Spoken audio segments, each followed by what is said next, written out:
ನೀವು ನೋಡ್ತಾ ಇದ್ದೀರಾ PTV ನ್ಯೂಸ್ ಕನ್ನಡ. ನಾನು ಚಂದ್ರಿಕಾ. ಪವಿತ್ರ ಗೌಡ ಕುಗ್ಗಿದ್ದಾರೆ.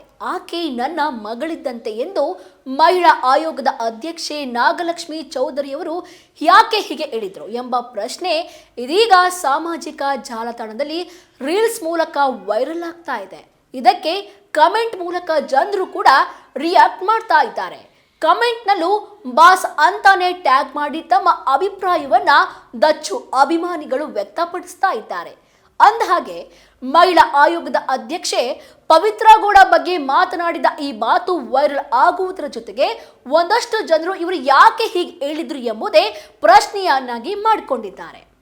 ಹೌದು, ರೇಣುಕಾಸ್ವಾಮಿ ಕೊಲೆ ಪ್ರಕರಣದಲ್ಲಿ ಚಾಲೆಂಜಿಂಗ್ ಸ್ಟಾರ್ ದರ್ಶನ್ ಹಾಗೂ ಪವಿತ್ರ ಗೌಡ ಈಗಾಗಲೇ ಜೈಲಿನಲ್ಲಿದ್ದಾರೆ. ಅದರ ಪ್ರಕರಣ ಇನ್ನು ನಡೆಯುತ್ತಲೇ ಇದೆ. ನಮ್ಮ ಡಿ ಬಾಸ್ ಯಾವಾಗ ಹೊರಗೆ ಬರ್ತಾರೆ ಎಂದು ಅಭಿಮಾನಿಗಳಂತೂ ಕಾತುರದಿಂದ ಕಾಯ್ತಾ ಇದ್ದಾರೆ.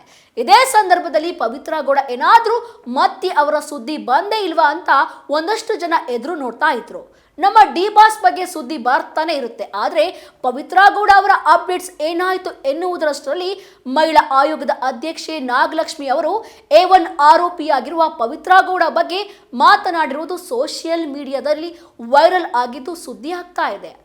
18ನೇ ತಾರೀಕು ರಾಜ್ಯ ಮಹಿಳಾ ಆಯೋಗದ ಅಧ್ಯಕ್ಷೆ ನಾಗಲಕ್ಷ್ಮಿ ಚೌಧರಿ ಅವರು ಪರಪ್ಪನ ಅಗ್ರಹಾರ ಬಂದಿಖಾನೆಗೆ ಭೇಟಿ ಕೊಟ್ಟು ಮಹಿಳಾ ಬ್ಯಾರಕ್ಗಳ ವೀಕ್ಷಣೆ ಮಾಡಿದ ರಾಜ್ಯ ಮಹಿಳಾ ಆಯೋಗದ ಅಧ್ಯಕ್ಷೆ ನಾಗಲಕ್ಷ್ಮಿ ಚೌಧರಿ ಅವರು ಮಾಧ್ಯಮಗಳೊಟ್ಟಿಗೆ ಮಾತನಾಡಿ ಬ್ಯಾರಕ್ಗಳ ಸ್ಥಿತಿಯ ಬಗ್ಗೆ ಮಾಹಿತಿ ನೀಡುವ ಜೊತೆಗೆ ಕೈದಿಗಳೊಟ್ಟಿಗೆ ಮಾತನಾಡಿ ಅಭಿಪ್ರಾಯವನ್ನ ಸಂಗ್ರಹಿಸಿದ್ದಾಗಿ ಹೇಳಿದ್ರು. ಇದೇ ವೇಳೆ ಆರೋಪಿ ಪವಿತ್ರ ಗೌಡ ಬಗ್ಗೆ ವಿಶೇಷ ಕಾಳಜಿಯಿಂದ ಮಾತನಾಡಿದ್ದಾರೆ. ಕೊಲೆ ಪ್ರಕರಣದ A1 ಆರೋಪಿ ಪವಿತ್ರ ಗೌಡ ಪರಪ್ಪನ ಅಗ್ರಹಾರ ಜೈಲಿನಲ್ಲಿದ್ದಾರೆ. ಇತ್ತೀಚೆಗಷ್ಟೇ ತೀವ್ರ ಜ್ವರದಿಂದ ನಡೆದ ಪವಿತ್ರ ಗೌಡ ವಿಚಾರಣೆಗೆ ಗೈರಾಗಿದ್ರು. ಮಹಿಳಾ ಬ್ಯಾರಕ್ಗಳ ವೀಕ್ಷಣೆ ಮಾಡಿದ್ದ ರಾಜ್ಯ ಮಹಿಳಾ ಆಯೋಗದ ಅಧ್ಯಕ್ಷೆ ನಾಗಲಕ್ಷ್ಮಿಯವರು ಮಾಧ್ಯಮಗಳೊಟ್ಟಿಗೆ ಮಾತನಾಡಿ ಬ್ಯಾರಕ್ಗಳ ಸ್ಥಿತಿಯ ಬಗ್ಗೆ ಮಾಹಿತಿ ನೀಡುವ ಜೊತೆಗೆ ಅಲ್ಲಿನ ಸಮಸ್ಯೆಗಳನ್ನು ಆಲಿಸಿ ಅಲ್ಲಿರುವ ಸ್ಥಿತಿಗತಿಗಳ ಬಗ್ಗೆ ಮಾಧ್ಯಮದ ಮುಂದೆ ಮಾತನಾಡುವಾಗ ಇದೇ ವೇಳೆ ಆರೋಪಿ ಪವಿತ್ರ ಗೌಡ ಬಗ್ಗೆ ವಿಶೇಷ ಕಾಳಜಿಯಿಂದ ಮಾತನಾಡಿದ್ದಾರೆ. ಪವಿತ್ರ ನನಗೆ ಮಗಳ ಸಮಾನ.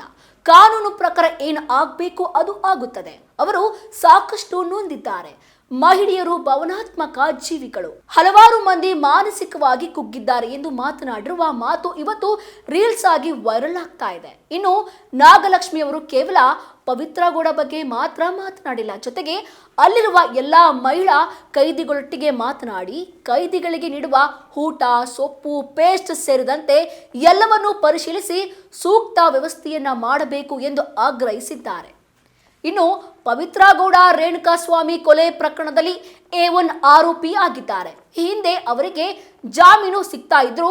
ಸುಪ್ರೀಂ ಕೋರ್ಟ್ನಲ್ಲಿ ಪವಿತ್ರ ಗೌಡ, ದರ್ಶನ್ ಸೇರಿದಂತೆ ಪ್ರಕರಣದ ಇನ್ನು ಕೆಲವು ಆರೋಪಿಗಳ ಜಾಮೀನು ರದ್ದಾಗಿದೆ. ಈ ಹಿಂದೆ ಪವಿತ್ರ ಗೌಡ ಅವರ ವಕೀಲರು ಮಾಡಿದ್ದ ವಾದದ ಪ್ರಕಾರ ಪವಿತ್ರ ಅವರು ರೇಣುಕಾಸ್ವಾಮಿಗೆ ಕಪಾಳಕ್ಕೆ ಹೊಡೆದಿರುವುದು ಬಿಟ್ಟರೆ ಇನ್ನೇನು ಮಾಡಿರಲಿಲ್ಲ ಹಾಗೂ ಘಟನೆ ನಡೆದಾಗ ಅವರು ಆ ಸ್ಥಳದಲ್ಲಿ ಸಹ ಇರಲಿಲ್ಲ ಎಂದಿದ್ದಾರೆ. ಪ್ರಕರಣದ ವಿಚಾರಣೆ ನ್ಯಾಯಾಲಯದಲ್ಲಿ ಚಾಲ್ತಿಯಲ್ಲಿ ಇರುವುದರಿಂದ ಮುಂದಿನ ಕಾನೂನಿನ ಅಡಿಯಲ್ಲಿ ದರ್ಶನ್ ಹಾಗೂ ಪವಿತ್ರ ಗೌಡಗೆ ಜಾಮೀನು ಸಿಗಬಹುದಾ ಇಲ್ವಾ ಎಂಬುದು ಕಾದು ನೋಡಬೇಕಾಗಿದೆ.